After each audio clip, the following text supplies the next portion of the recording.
Est-ce que tu as déjà essayé de faire une partie de Monopoly avec les règles du Uno? Pas facile, hein? Forcément, tu vas perdre puisque tu n'utilises pas les bonnes cartes.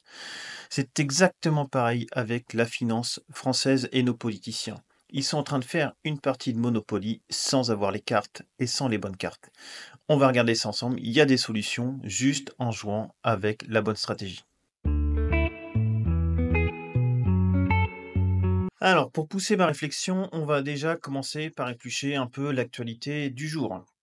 Donc ça, c'est sur France Info. Les hausses d'impôts concerneront seulement les 0,3% des ménages les plus fortunés, annonce le ministre du Budget. Donc là, on va faire des contributions ciblées temporaires exceptionnelles, mais l'exceptionnel en France reste intemporel. D'abord sur les grandes entreprises, mais aussi sur les ménages qui peuvent participer. Comme voilà, quand je vous disais, on joue au Monopoly avec les règles du Uno, eux, ils continuent avec les règles du Uno sans avoir le jeu du Monopoly. Et je vais vous expliquer pourquoi après. Donc là, ils veulent taper sur les plus riches, parce que ça fait bien de taper sur les plus riches. Quand on sait pas quoi faire, on tape sur les plus riches et ils pensent que, il y a beaucoup de ménages en France qui sont sans enfants, qui touchent des revenus d'à peu près 500 000 € par an, voilà. Et ça va limiter, la faillite de la France. Donc bien sûr, ils vont limiter les nouvelles taxes comme toujours, sauf qu'ils vont mettre des taxes finalement cachées sur l'électricité, sur l'énergie et au final, c'est vous qui travaillez, qui êtes à la retraite, qui allez payer tout ça, malheureusement. Donc les retraités mis à contribution, ça aussi c'est de la population facile. 60 milliards € d'économies à réaliser. Alors regardez bien ce 60 milliards d'économies d'euros à réaliser. Ça semble énorme. Et donc là, ce qu'on va faire, on va chercher 40 milliards d'une réduction des dépenses publiques. C'est bien, il faut réduire les dépenses publiques. Il y en a trop, on voit bien. Mais c'est pas au niveau budgétaire que ça pose un problème. Ça pose un problème quand même au niveau budgétaire, mais c'est plutôt que ça pose un problème d'efficacité. C'est-à-dire qu'on a des services publics qui ne sont plus efficaces parce que trop complexes au niveau administratif. Il y a trop de couches administratives, ce qui fait on perd toute efficacité. C'est trop long, il y a trop de paperasse. En même temps, on a voulu numériser. Bon, moi je vois ma feuille d'impôt numérisée, elle est toujours aussi complexe, c'est toujours une galère à faire, alors que ça devrait être beaucoup plus simple que ça. Donc il entend trouver 20 milliards supplémentaires du côté des recettes. Donc ça, recette habituelle des gouvernements incompétents depuis 40 ans, c'est-à-dire on va lever de l'impôt, caché ou non, dans des taxes cachées ou pas, mais on va lever de l'impôt. Alors, on va quand même revenir, vous voyez, sur les effectifs de la fonction publique. Il y a quand même un problème. Si on prend la courbe orange ici, vous voyez, ça c'est l'évolution de la population française entre 97 et 2022. Et là, on voit les collectivités locales, ça explose depuis 2000. Et les hôpitaux, pareil. Par contre, ça fonctionne de moins en moins bien. Donc, c'est pas un problème de personnel, puisqu'il y a de plus en plus de personnel, c'est un problème d'organisation. Et donc là, je pense qu'en enlevant des gens, pas forcément en supprimant des postes, enfin, il faudra supprimer des postes, mais en engageant des gens aux bons endroits, on raccourcirait un petit peu le parcours administratif et ça s'en porterait que mieux. Les collectivités locales, c'est pareil, je pense qu'en supprimant la moitié, on arriverait à largement s'en sortir, voire même les trois quarts des collectivités locales, et puis on s'en porterait pas plus mal en centralisant des choses et en numérisant des choses, chose qu'on n'arrive pas à faire en France, puisque c'est très compliqué de bouger la moindre chose. Bon. Maintenant, on a regardé un petit peu là où il fallait taper. Vous voyez, il faut trouver 60 milliards. Donc en 2023, comme nous disait Gérald Darmanin, qui ressort du placard, lui, il veut pas, votez pas le budget, c'est inacceptable. Bon, on a vu toi ce que tu as fait pendant des années, c'est une catastrophe. Le mieux quand c'est comme ça, eh bien monsieur Darmanin, c'est de se taire, de fermer son grand clapet et puis de passer à autre chose et qu'on ne vous voit plus. Alors le budget lui paraît inacceptable. Bon, OK, lui ce qu'il veut faire, c'est, si on continue à marteler, sur, les taxes, c'est que ça va créer le chômage de demain. Dans le pays le plus taxé, déjà un des pays les plus taxés au monde qui ne fonctionne plus, certes, il faut pas augmenter les impôts, mais c'est pas forcément ça qui va créer du chômage au point où on en est. Il faut relancer l'économie. Et lui, il dit, regrette que Michel Barnier ne reprenne pas, par exemple, la réforme de l'assurance chômage. Et c'est dommage. Alors, il prend pas la on va regarder ce que ça représente, l'assurance chômage, donc là j'ai mis. Donc les postes de dépenses, protection sociale en France se répartissent en plusieurs grands postes. Donc vieillesse, survie, c'est les retraites et autres prestations, c'est 46 des dépenses totales. Ça, c'est un gros budget. La santé, 35. La famille, les allocations, aide aux enfants, vous voyez, c'est 8. Le chômage, 6, vous voyez. Et après, c'est logement et exclusion sociale, 5. Bon, maintenant, là-dedans, ce que je voulais voir, c'était, combien ça représentait les dépenses sociales, par rapport au reste. Alors j'avais mis ça où? J'avais mis ça là, dépenses sociales, c'est environ 840 milliards d'euros, sachant quand même que les entreprises et nous, on cotise, pour, la sécurité sociale. Donc c'est environ 55 des dépenses publiques. Après arrive l'enseignement scolaire, les charges de la dette pour 10,5 la défense pour 7,9 recherche et enseignement supérieur 3,8 et sécurité 3,8. Donc là, ce qu'on a, c'est qu'en gros 55, mais on participe quand même grandement, nous, déjà, heu, aux dépenses, sociales. Alors 55, donc ce serait 6. Vous voyez? 6 de, le chômage représenterait 6 de 55. Ce qui me semble pas énorme comme budget. Je crois qu'il y a sachant qu'il y a eu déjà 2 réformes sur le chômage coup sur coup. Bon, continuer, sur cette voie-là, je pense qu'une fois de plus, Darmanin, il est complètement dans le faux, ce pauvre homme. Bercé, par, du socialisme excessif et de sa petite élite, lui, c'est pas un problème de toucher au chômage, vu qu'il a volé la France pendant des années, il s'en fout, il en aura jamais besoin avec toutes les indemnités et le vol qu'il a fait aux Français. Bon, ceci étant dit, comment on peut récupérer de l'argent? Parce que là, on voit quand même que ça fonctionne pas. Charge de la dette, c'est 10, l'enseignement 10.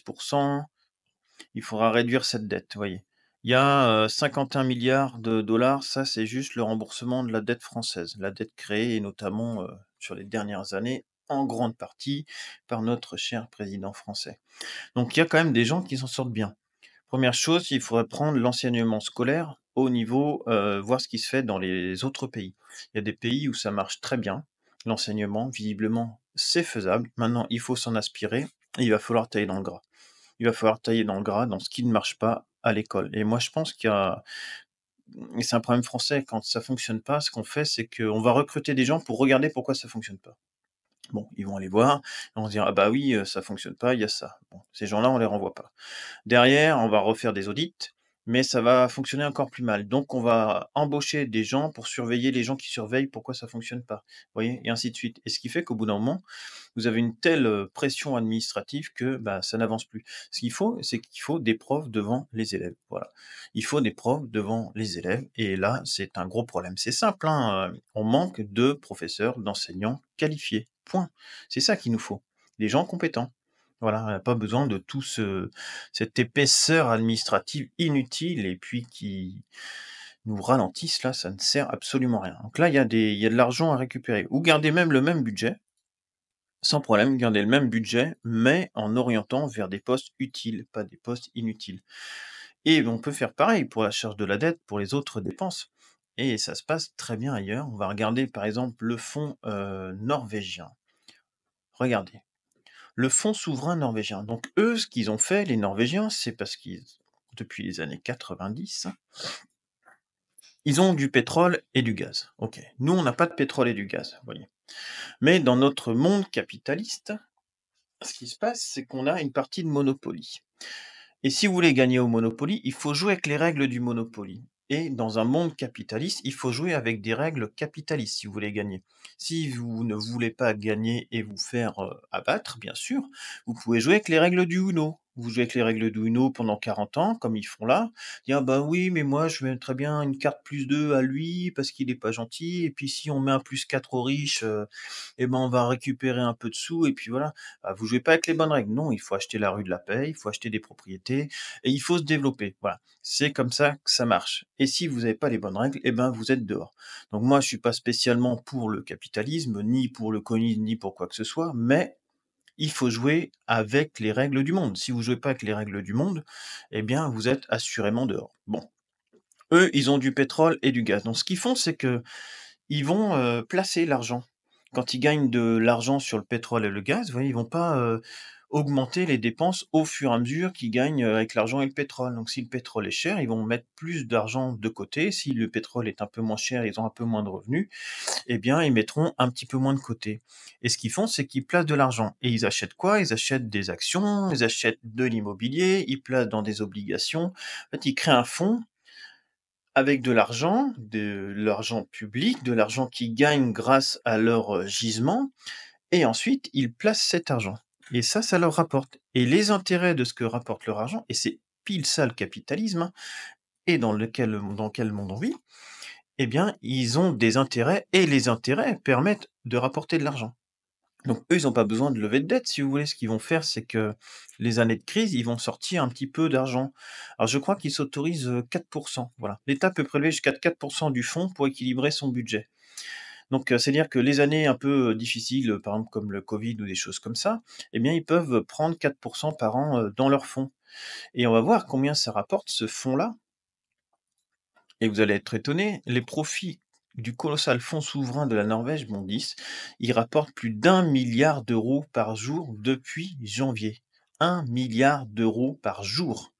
Ce qui fait que nous, on est en train de s'écharper, vous voyez, aller taper pour récupérer 30 balles sur des retraités, essayer de taxer les derniers riches qui nous restent en France, essayer de taper sur nos entreprises qui seront encore moins compétitives. Et ben, ce qu'on va faire, plutôt que ça, vous faites un fonds souverain, vous placez de l'argent et à terme, vous remboursez votre dette. Donc non seulement cette dette-là, elle sera annulée parce que vous avez investi, et là, la dette, elle dégage, vous voyez, en 52 jours. En 52 jours, il n'y a plus de dette. Vous voyez? Et là, c'est un vrai problème. C'est que chaque fois qu'on va gagner de l'argent en France ou chaque fois que quelque chose va se développer en France, on va le taxer. Et on va le taxer pourquoi? Pour mettre de l'argent dans des conneries. Enfin, c'est dans des conneries. Ça ne fonctionne plus. On va recruter plein de fonctionnaires, on va créer je sais quel comité inutile, on va augmenter ceci, augmenter cela, augmenter des salaires de machin, les petits copains. Mais tout ça, c'est de l'argent qui est à fond perdu. Alors que si vous gagnez de l'argent, vous placez votre argent et vous jouez avec les règles du jeu mondial, eh bien là, vous pouvez dégager de l'argent. Et là, votre pays peut prospérer. Alors certains vont me dire, bah oui, mais nous, on n'a pas de gaz et on n'a pas de pétrole. Bah oui, mais on sait faire du nucléaire. Voilà. Clairement, on sait faire du nucléaire. On était très bons, on était dans des précurseurs dans les années 60-70 sur le nucléaire. Ensuite, pour des raisons politiques, on a revendu et on a tué notre filière, malheureusement, hein, encore à cause des politiques. Mais ça, globalement, si vous aviez du nucléaire, on sait bien produire du nucléaire et on revend notre électricité, puisque finalement, du produit intérieur brut, ce n'est que de l'énergie transformée. Si vous avez de l'énergie, vous pouvez faire du PIB, vous pouvez avoir des machines. Eh bien, ce qui va se passer, c'est que vous allez engranger de l'argent sur vos ventes d'électricité. Et au lieu de tout dépenser stupidement dans des sacs Hermès, enfin, je schématise un petit peu, mais si au lieu de l'État de dépenser dans des sacs Hermès, dans des conneries, dans des voitures électriques, dans ce que vous voulez, eh bien, on plaçait un peu cet argent avec les règles du monde actuel, eh bien, ça nous générerait cet argent placé, déjà, il existerait encore, au lieu d'être dépensé, et de deux, il nous générerait de l'argent, et cet argent généré pourrait ainsi entretenir notre État à terme. Voilà. Alors, si ça marche bien en Norvège, ça peut très bien marcher en France, c'est juste une question d'envie. Et voyez, hein, 52 jours, on dégage la dette. 52 jours, on dégage la dette. Après, si vous rajoutez un petit peu et qu'en plus vous faites quelques économies pour relancer le pays, eh bien, je pense qu'on peut avoir quelque chose de pas mal. Voilà. Entre nous, une dette de 60 milliards et là, un fonds qui rapporte 1 milliard d'euros par jour, c'est soit 365 milliards d'euros par an. Mettons, même si c'est pas tout le temps 1 milliard d'euros, vous faites au moins 250 milliards d'euros par an. 250 milliards. Voilà. Nous, qu'est-ce qu'on fait? On crée du déficit. Bon. Voilà, donc ça c'est une piste, vraiment en jouant avec les règles du monde actuel où on pourrait s'en sortir. Maintenant, c'est qu'une question de volonté politique et s'ils continuent à s'écharper avec des 0,2 et des 2-3 € par-ci par-là, eh bien ça fonctionnera pas et si ça fonctionne pas, c'est que c'est une volonté de leur part et si c'est une volonté de leur part, il serait bien de les dégager. Voilà, sur ce, je vous souhaite une bonne journée, une bonne soirée et je vous dis à bientôt.